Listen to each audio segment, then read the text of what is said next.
अस्सलाम वालेकुम दोस्तों, ज़ौक़ उर्दू काविश 54 में हाजिर खिदमत है। दोस्तों आज हम सन्नत इस्तिक़दाम पढ़ेंगे। ये बहुत ही एक नाम के हवाले से टिपिकल सनत है। आइए दोस्तों इसको समझने की, पढ़ने की, जानने की कोशिश करते हैं। दोस्तों सनत का माना आपको पता है हुनरमंदी, कारीगरी, हुस्नकारी, नुक्ताफरीनी, बनाई हुई चीज वगैरह वगैरह। जबकि इस्तिक़दाम कहते हैं दोस्तों खिदमत लेना, खादिम बनाना, काम पर लगाना या काम लेना वगैरह वगैरह। दोस्तों मैं लुग़वी माना इसलिए आपको समझाता हूँ या बताता हूँ ताकि वो जो सनत बनी है या कोई भी इस्तिलाह बनी है उसका आपको मतलब बाकायदा बुनियाद से आए, उसकी तमाम बैकग्राउंड आपके उस लफ्ज़ के बनने की आ जाए। इसलिए मैं लुग़वी माना यानी कि अदर वर्ड आपको जरूर बताता हूँ। आइए आप सनाए बदाए की दुनिया में सन्नत इस्तिक़दाम किसे कहते हैं समझने की कोशिश करते हैं। शायरी या नस्र में एक लफ्ज़ से उसकी एक माना और उसके ज़मीर से दूसरी माना मुराद लेना, इसको हम सन्नत इस्तिक़दाम कहते हैं।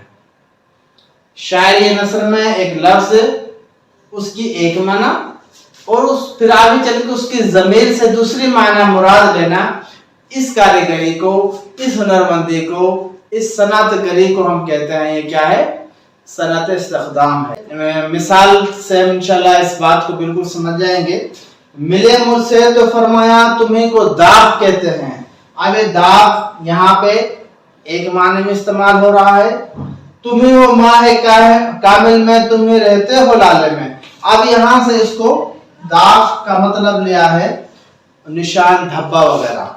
पहले इसका मतलब था वो पर्सनल खुद इंसान, फिर उसका दूसरे माना ली है उसके जो है दाग माना धब्बा वगैरह। तो मिले मुझसे तो फरमाया तुम्हीं को दाग कहते हैं, यहाँ पे शख्स को कह रहे हैं, फिर उसकी ज़मीर इस्तेमाल करके उसे कुछ और माने मुराद ले रहे हैं। मिसाल बोला तुम्हीं हो माह कामिल में, तुम्हीं रहती हो लाले में। तो दाग माना धब्बा, इस तरह से चांद में धब्बे होते हैं या लाले में जो है लाले के फूल में नजर आए। अब पहले मिसरे में एक माने मुराद लिए, फिर दूसरे मिसरे में उसकी ज़मीर से दूसरे माने मुराद लिए, तो इसको कहते हैं सनत इस्तिक़दाम। गालिब वजीफा खार हो तो शाह को दुआ, वो दिन गए के कहते थे नौकर नहीं हूं मैं। अब यहाँ पे गालिब के लिए कुछ और कह दिया और माने मुराद ले लिए, और यहाँ पे मैं लाकर और जो उससे नौकर होने की माने मुराद ले ली। दोस्तों सन्नत इस्तिक़दाम कहते हैं किसी लफ्ज़ की एक माना मुराद ली जाए, फिर आगे चल के उसी लफ्ज़ की ज़मीर इस्तेमाल करके उससे दूसरी माना मुराद ली जाए। तो इस सन्नतगरी को, इस हुस्नकारी को, इस नुक्ता आफरीनी को, इस बयान को कहते हैं ये क्या है, सन्नत इस्तिक़दाम है। उम्मीद है दोस्तों आपको ज़रूर समझ आया होगा। मिलते हैं अगले वीडियो में। अल्लाह हाफ़िज़।